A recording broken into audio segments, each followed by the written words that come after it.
Hi, algebra classes. We're going to be working on lesson 10.4 today, and this is where we're going to learn about what are called stem and leaf plots and histograms. You may have encountered these kinds of data displays previously. It's a way to organize data, so at a glance we can take a look and see what the data is doing and how we can begin to interpret what the data means. Example 1 in your book asks you to make a stem and leaf plot. It does not ask you to make a histogram, but we will do that for our example 1 here so we can understand how to create and understand both a stem and leaf plot and a histogram, which is what this lesson is all about. So example 1, we are given some data. It happens to be data about baseball players and how many home runs that they have hit. And so they've collected information about 20 baseball players and written down the number of home runs that they have made in a specified number of years. And here's the results. Now, the black numbers are the given information. You'll see some yellow dots above those numbers, and I'll explain what that means in a minute.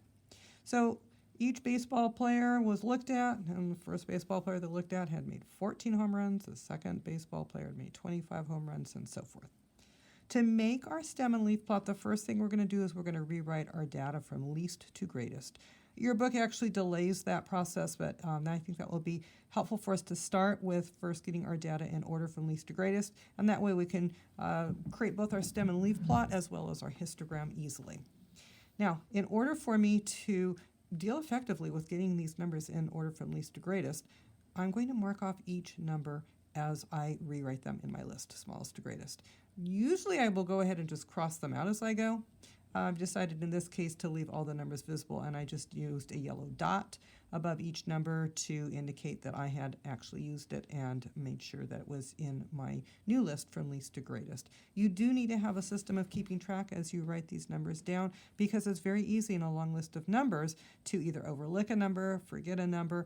So you're going to want to have a system such as crossing out the numbers as you go. And if you make a mistake, then it's easily fixed because you can realize, oh, I didn't cross that number out, which means I need to put it in my list. This is where it belongs, and so forth.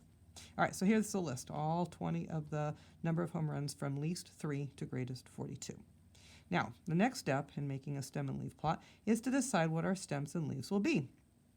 For these numbers, it will be a logical choice to have your stems as the tens and your leaves will be the ones. You can break it down any way you would like, but for this set of data, smallest being 3, biggest being 42, going by tens would be a really easy and good choice. So what I do is I'm going to write down my tens, 0 tens, 1 10, 2 tens, 3 tens, 4 tens. So these are my ones, teens, 20s, 30s, 40s. And then I'm going to put in the leaves. So I'm going to mark off how many numbers I have that are just ones. 3, 4, 7, 7, 8, 8. Single digit numbers. There's no tens, and they're in order from smallest to biggest. There's 6 of my data values that are less than 10. Now my teens, 12, 14, 14, 18, 19, 19. They're already in order, so I simply mark them here. So this is red 1, 2, which is 12, 1, 4, 14, 1, 4, 14, 1, 8, 18, 19, and 19. So you take the 10 and you attach it to the ones to interpret what these numbers mean. Here's my 20s, 21, 23, 25. There they are, 21, 23, 25. And I only have 3 numbers in the 30s, 32, 37, 39. Here they are, 32, 37, 39. And only 2 numbers that are in the 40s, 41 and 42. So I have my stem and leaf plot created, but there's a crucial piece that I haven't taken care of yet. This is essential that you take care of this last step, and that is writing a key. Without a key, we don't know what these stems and leaves mean. These stems actually could be hundreds, or these could be ones, and these could be decimal parts of the number. So you have to interpret by pulling any one of the numbers off the chart, and I pulled off the last one because that's the one I decided to use. I could use any number.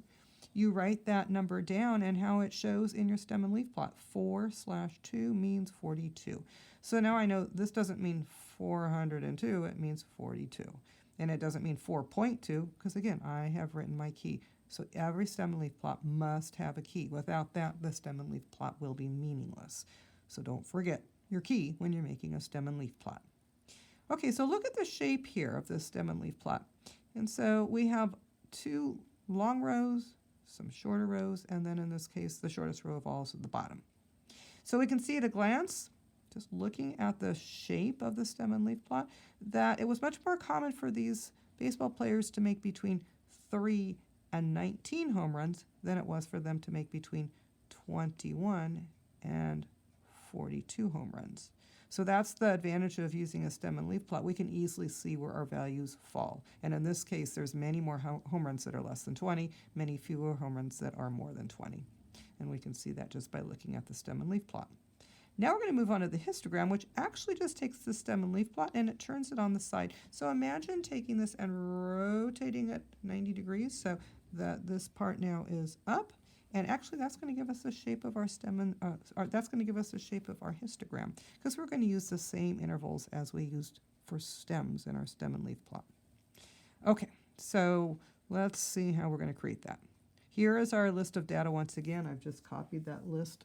So we have smallest to biggest, all 20 of those data values. The first thing we're going to do to make our histogram is we're going to group the data in equal size intervals. You can group them in any equal size intervals that you want. I am choosing to group them by tens. That will work well for this data. So 0 to 9, 10 to 19, 20 to 29, 30 to 39, 40 to 49. So notice that I have chosen to use groups of tens just like the stem and leaf plot. I didn't have to do it that way. Could have gone by 5s or 12s or any interval that is equal sized that I wanted. But for this particular data, it looked like tens would be good intervals. You probably don't want to have more than about 7, 8, 9 different intervals, and you probably don't want fewer than 3 intervals, so you can see what's happening with this data as you create your histogram. So I have 1, 2, 3, 4, 5 different intervals. That would probably be a good number to display my data. Okay, next we're going to set up our graph. And so I'm setting it up here. There's my graph. It's the first quadrant of a coordinate plane. And I'm going to create my histogram. How do I do that? Well, I need to first of all set up my labels. Up the side here, that's going to be the frequency of the home runs that are occurring in any particular interval. So I can just write frequency if I want, but I wanted to be a little more specific here so we really understand. This is how often the home runs happen in a particular interval. And then down here, this is representing the number of home runs. And here's my intervals. From 0 to 9 home runs, from 10 to 19 home runs, from 20 to 29 home runs, from 30 to 39 home runs, from 40 to 49 home runs. And notice that these are intervals here. So where one interval ends, 9, the next interval picks up 10, 10 to 19, and then right after 19 is 20.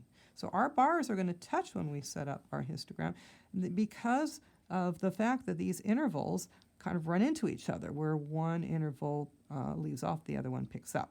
So the touching bars show the intervallic nature of the data. That's different from a bar graph that shows discrete data or categorical data where the bars are separate because they don't stop where one of them picks up. You could be, for example, in a bar graph showing how many grapes in a particular bunch that you're picking up at the grocery store, how many grapes are in each bunch. Well, that would be different based on whether it's bunches of grapes, bunches of cherries, bunches of apples. So those would be categories that would not actually run into each other. But here we've got intervals where one leaves off, the other picks up. Okay, so what we're going to do then is count how many of the data fall between 0 and 9. So we're going to go back to my list here.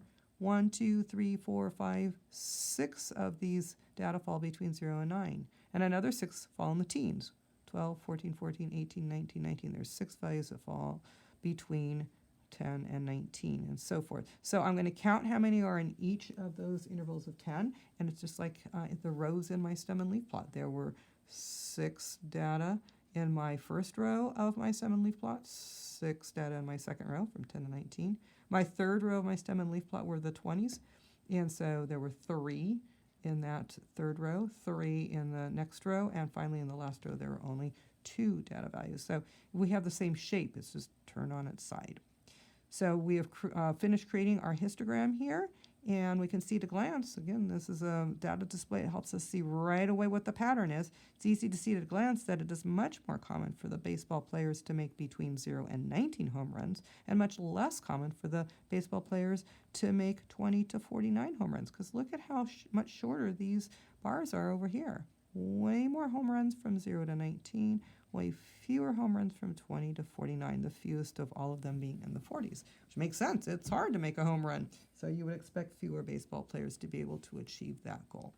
Okay, so that completes our only example that we're going to use for our guided practice in this lesson. So you're going to be creating stem and leaf plots, creating histograms, and interpreting what they mean in your homework. And it's time now to move on to that phase of this lesson. Homework time, and we'll see you next time.